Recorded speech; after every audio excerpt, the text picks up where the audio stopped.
falar sobre um assunto aqui que é a ceia. Sobre a ceia, eu ia falar Santa Ceia. A pastora já ia querer me corrigir, que ele fala que não existe...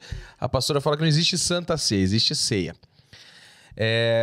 A questão da ceia, a pastora trouxe um entendimento pra gente sobre o pão fermentado. Não pode. Segundo a visão da pastora, não pode ser fermentado. A visão da pastora não. Segundo a Bíblia, que a pastora leu, não pode ser fermentado o pão. Existem algumas coisas sobre sobre a ceia que a gente vai falar aqui, algumas perguntas que alguns inscritos mandaram também, mas para que eu faça essas perguntas, eu preciso que você esteja com a sua Bíblia aí, porque a pastora eu tenho certeza que ela vai falar que é alguma coisa embasado naquilo, daí você tira as suas conclusões. A vida inteira, começando por aqui, a vida inteira quando eu fui para a igreja tomar a ceia, eu cheguei lá e a gente nunca se preocupou com esse negócio, não. Como é que foi feito esse pão? Da onde que saiu esse suco aqui? Não. Chega a hora da ceia, a gente faz a oração que tem que fazer e consagra ali do jeito que tá e come o pão e toma o cálice e tal. De um tempo pra cá, não foi exclusivo da pastora, eu já vi algumas linhas teológicas acerca disso na internet e surgiu essa questão da fermentação. Vamos começar por aqui. Por que o pão usado na ceia não pode ter fermento, segundo o que a pastora acredita? Por que não pode ter fermento nesse pão?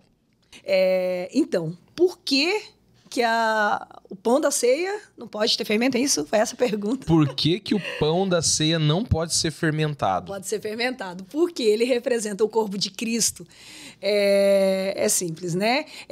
E assim, deixa eu ajustar aqui. A Bíblia, as Escrituras, elas não falam a ceia do Senhor, né?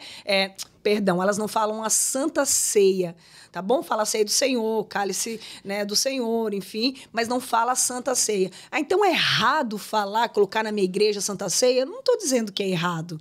Eu não estou dizendo, eu estou dizendo que na Bíblia não está dessa forma, mas que seja errado. Você quer colocar a Santa Ceia?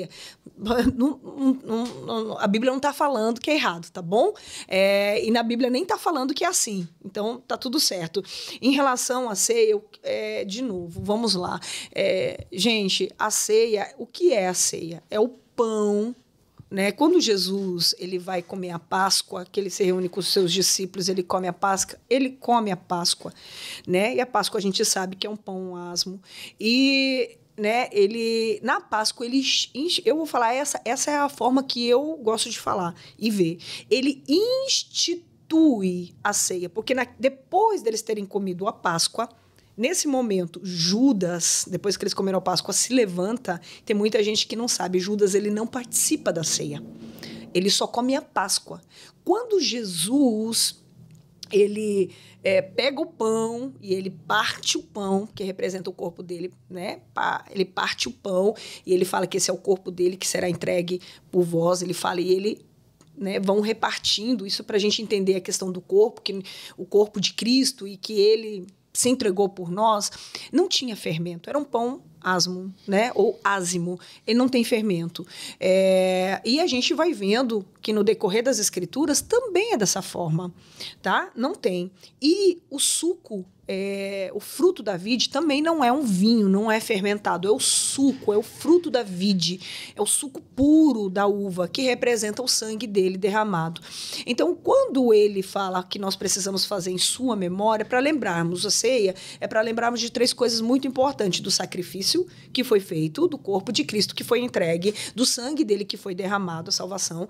É para lembrar que ele habita em nós hoje, o Espírito de Cristo habita dentro de nós hoje e que ele voltará. Agora, quando nós lemos as Escrituras sobre fermento, o fermento fala sobre muitas coisas que não são boas, fala sobre a questão de pecado. A gente poderia aqui falar, né, muitas passagens. Deixa eu até pegar aqui o que eu acho que é muito importante, porque as pessoas utilizam essa passagem. O fermento, olha só, ela representa coisas malignas. Quando você vai na carta de Coríntios, capítulo 5, tá bom? No verso 6 ao 8, e fala sobre doutrinas malignas, tá bom? capítulo 16, verso 6, capítulo 11, verso 12.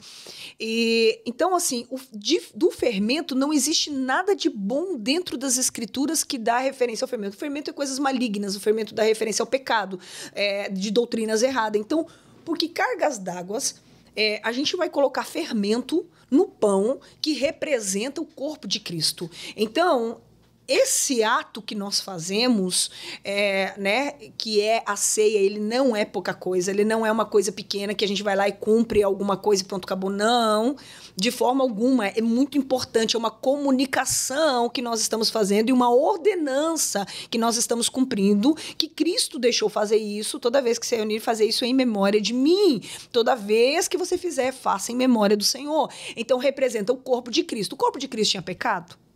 Não. Ok? O fruto da vide, né? Não tem pecado. Então, assim, como que eu vou me alimentando de Cristo? Porque nós oramos que a partir daquele momento representa o corpo de Cristo e eu estou me alimentando porque ele é o pão vivo que desceu do céu. Eu estou me alimentando dele, colocando o fermento que representa coisas malignas, como diz as Escrituras. Então, é errado? Sim, é errado. Por isso que a palavra na carta de Coríntios falam que Paulo, ele fala que como ele recebeu do Senhor, assim ele está ensinando. Então, como nós recebemos do Senhor, como está nas Escrituras, é assim que nós temos que fazer. Ok? E aí, a Bíblia fala assim que, né, por não discernir o corpo, há muito de vós que estão fraco, doente e alguns que já dormem. Isso é muito sério. Isso entra em pecados para a morte. Isso entra em pecados para a morte. Por quê? Porque come sem discernir o corpo. Eu vou consagrar. Você vai consagrar o corpo de Cristo a quem? A Cristo? Você pega aquele pão que representa o corpo de Cristo. Mas eu vou orar e vou consagrar. Você vai consagrar quem? Sou eu que preciso me alimentar. Tu vai consagrar o quem? É o Senhor? Aí, se você falar para mim, pastor, né, Yuri, que consagrando, o fermento sumiu dali, ficou só o asma, aí eu falo, legal. Mas o fermento continua. Então, é uma comunicação que nós precisamos fazer conforme as Escrituras. Eu sei que existem pessoas que falaram, né, que em Mateus, que fala sobre as parábolas, fala algo muito interessante, algo bom, referente ao fermento em relação ao reino. Mas é uma má interpretação. Então, por que eu não posso comer o pão da ceia com fermento, né, fermentado? Porque representa o corpo de Cristo. O corpo de Cristo não tem pecado. Simples. Mas eu não concordo, eu não acho. Um pouco me importa o que tu acha, meu irmão. Eu prefiro ficar com o que está na Bíblia. E entre o que é certo e o que é errado, entre o que pode e não pode fazer, não é melhor fazer certo? Você corre menos risco de responder lá na frente, né? Só que assim, eu só estou dando uma pincelada, porque o examinar-se a si mesmo, o discernir o corpo, ele vai muito mais longe do que esse detalhezinho que eu estou dando. Fala, pastor. Meu filho, Mas assim, então a pergunta que fica, e a pessoa que congrega numa igreja que não dá esse ensinamento, que não tem esse ensinamento, ela vai ter que parar de tomar ceia lá? Ela vai ter que levar o pão de casa? Vai ter que fazer um pão sem fermento de casa? Qual seria a orientação, segundo a tua visão, para a pessoa que congrega numa igreja e que nunca ouviu falar sobre o fermento? É terrível uma pessoa estando numa igreja e nunca ouviu falar sobre isso, não ser ensinado. Né? É horrível, muitas pessoas que estão na igreja não são ensinadas. Não, vai para o ensino, tá? Vai para o ensino, vai para as escrituras, vai viver esse momento. Eu não estou aqui para colocar ninguém contra ninguém, por favor. Eu estou aqui para dizer o que diz as escrituras, como o Senhor nos ensinou, tá? E o meu conselho a você é: converse com o seu pastor. Converse com a sua pastora, converse com a sua liderança. Olha, as escrituras dizem assim, assim, assim, né? E o que você me ensina? O que você acha? Porque, né, não vai brigando, não vai agora, cheguei, é assim, eu ouvi assim, realmente. Não, conversa. Né? Você está numa igreja, a igreja é um corpo, conversa. Eu tenho certeza que o pastor vai ouvir, que a pastora vai ouvir, que vão examinar as escrituras juntos, sabe? Ora ao Senhor, mas ele não quer aceitar, não quer. É meio estranho a pessoa não querer aceitar, mas assim, ora ao Senhor. tá? Ora ao Senhor, porque o Senhor vai te direcionar. Porque é melhor agradar a Deus do que agradar ao homem. Então, ora ao Senhor, porque a gente precisa ficar com os princípios que eles não podem ser quebrados. Porque uma vez o princípio quebrado, o propósito não é concluído. O propósito não concluído, tu não vai para o reino. Não vai reinar. Então, é complicado. Outra coisa importante que talvez eu fale aqui, as pessoas, pastor, elas falam assim, não tem nada a ver, isso é uma coisa judaizante.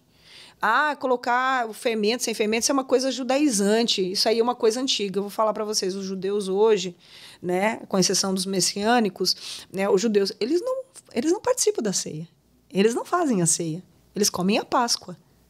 Então, não é uma coisa judaizante, é uma coisa que nós praticamos que está nas Escrituras. Então, é errado querer justificar dessa forma. Não está correto, não é bíblico. Agora, existe uma passagem que eu acho que a gente consegue ajustar bem aqui, William, porque eu sei que eles vão perguntar.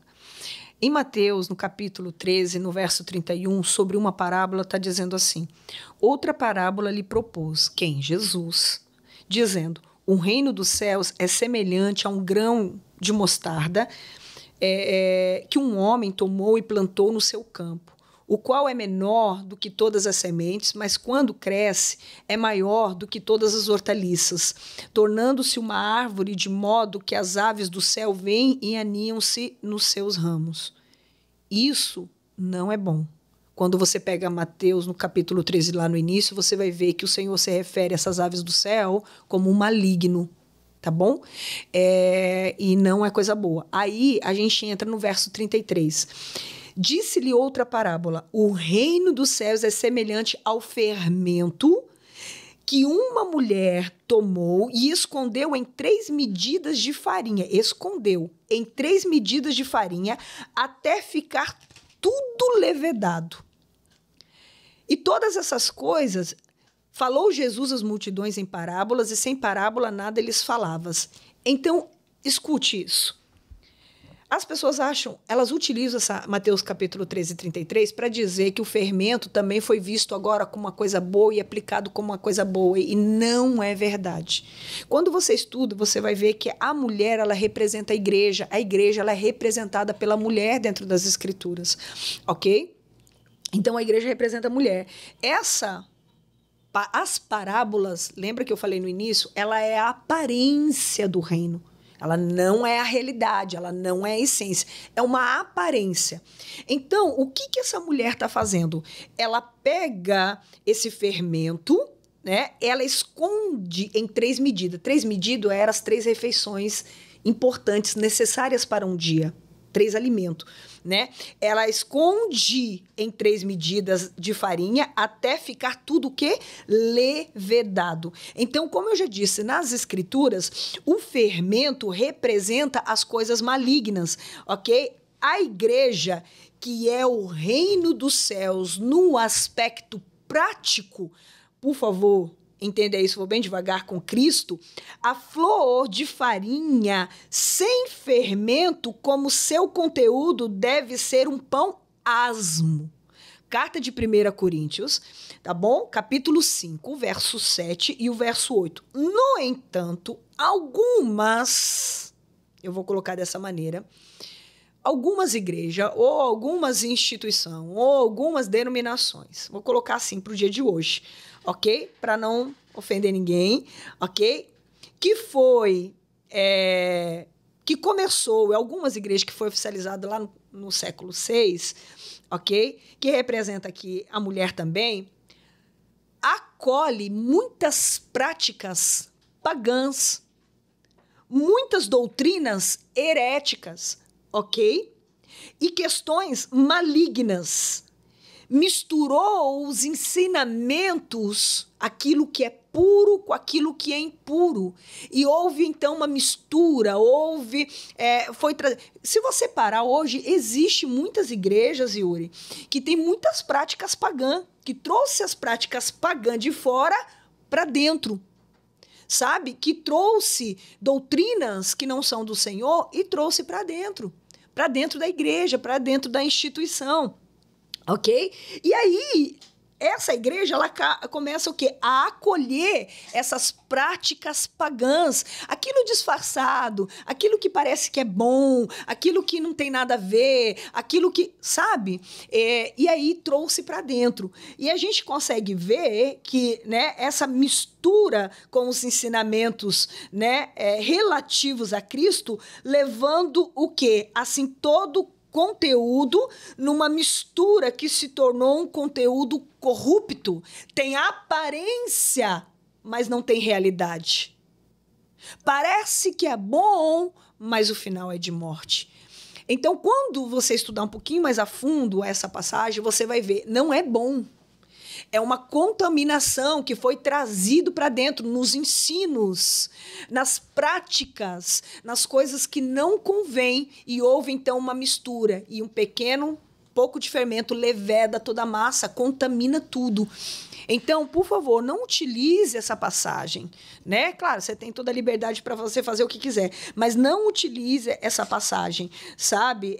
Levedar é totalmente contrário às escrituras que proíbem rigorosamente colocar fermento, e a gente vê na oferta de manjares. Se você for para Levítico, no capítulo 2, você vai ver, sabe, algumas coisas que vão comunicando. Então, essa passagem, como a outra parábola que você vai ver referente às aves que fazem ninhos, as aves que fazem ninhos na árvore, também não é bom.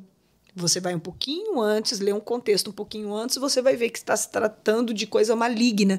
Então, é uma aparência. Estão deturpando, estão trazendo uma aparência que, na verdade, a sua essência está contaminada.